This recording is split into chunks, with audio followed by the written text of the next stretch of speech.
Hola, mi nombre es Maximiliano Sandoval y soy un estudiante de tercer semestre de la preparatoria Tecmilenio y este es mi videoensayo para la evidencia número 1 de la materia de México contemporáneo.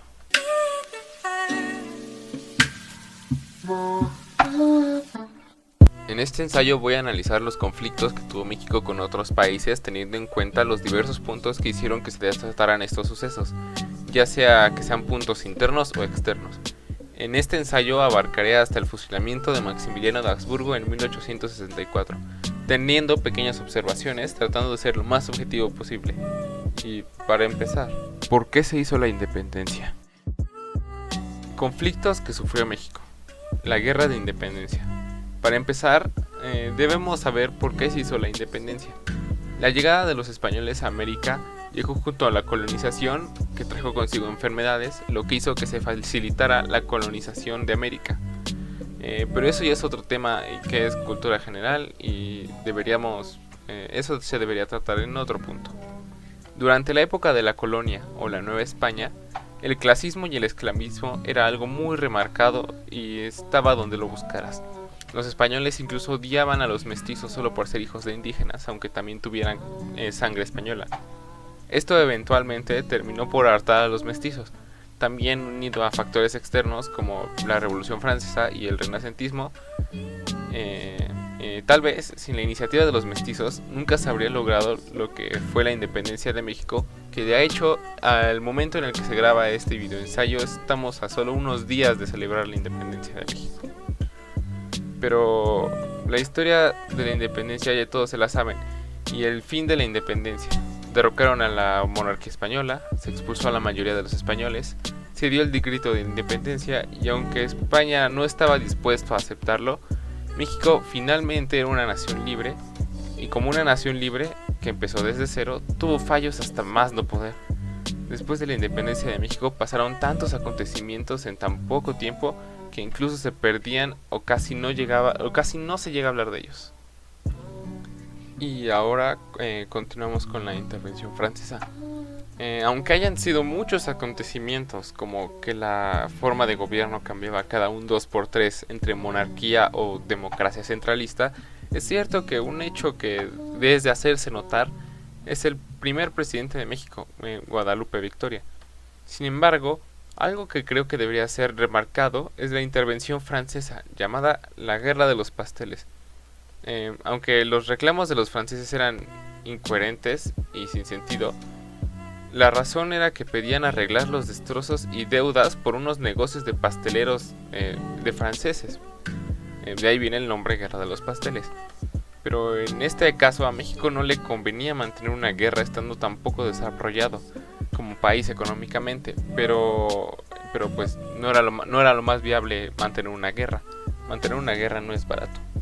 Entonces tuvieron que firmar tratado comercial con Francia de una indemnización de 600,000 pesos para Francia. Y como estaban ya en eso y pedinches, también unos 70,000 pesos para el pastelero francés. Lo siguiente sería la intervención de Estados Unidos, que en mi opinión es lo que desató el control y arruinó el país y lo puso de cabeza. Y que probablemente si esta serie de acontecimientos no hubieran ocurrido, viviríamos en un futuro muy diferente e incluso tal vez México sería potencia mundial. Ese acontecimiento fue la intervención de Estados Unidos y todo lo que esto desencadenó. Para empezar, primero fue la separación de Texas. Al principio solo se habían independizado y ya no estaban junto a México, pero a raíz de como todavía no había un gobierno bien formado, apenas se había hecho un congreso de diputados en Texas, y tal vez por inexperiencia o ser muy influenciables, firmaron en 1836 tratados con Estados Unidos para unirse a ellos eventualmente. Y esto a mi parecer fue crucial ya que les dio ventaja militar para su siguiente movimiento. Después fue lo que seguramente definió el futuro de México. México se encontraba en guerrillas con Estados Unidos, no se llegaba a ningún acuerdo hasta que Estados Unidos hizo algo que nadie se esperaba. La invasión norteamericana no fue nada justa, ya que superaban en número al ejército mexicano y terminaron capturando el Palacio Nacional. Fue entonces cuando el gobierno mexicano se vio obligado el 2 de febrero de 1848 a firmar el Tratado de Guadalupe Hidalgo, en el que se establecía que México cedería más de la mitad de su territorio a Estados Unidos, y estos eran California, Nevada, Utah, Nuevo México, Texas, Colorado, Arizona, Kansas, Oklahoma. Así, aunque se perdieron muchos terrenos, se puso fin a la guerra. Y ahora seguimos con la batalla del 5 de mayo. Para los franceses, para ponerle más a la herida, el 17 de abril de 1862, Napoleón III con Francia llegó a atacar a México porque según debíamos más deudas, cuando solo era una excusa para invadir México y tomar dominio sobre América. Lo que parecía una gran guerra perdida, ya que los franceses no paraban de avanzar y obligaron al ejército mexicano a concentrarse en Puebla, del cual salió victorioso México, convirtiéndose en lo que hoy celebramos como el Día de la Batalla de Puebla, el día en el que el ejército mexicano derrotó al ejército más poderoso del mundo. Después de eso, llegó Maximiliano de Habsburgo en 1864, solo 2 años después, y aunque tenía ideas revolucionarias y él amara a México, los mexicanos no lo veían así. Y aunque él tenía ideas revolucionarias y liberales para los mexicanos, a pesar de estar a favor de una monarquía, el presidente de ese entonces, Benito Juárez, no le hizo ninguna gracia que alguien más intentara ocupar el poder. Así que el 19 de junio de 1864, derecho y firme, Maximiliano fue fusilado en el Cerro de las Campanas gritando ¡Viva México!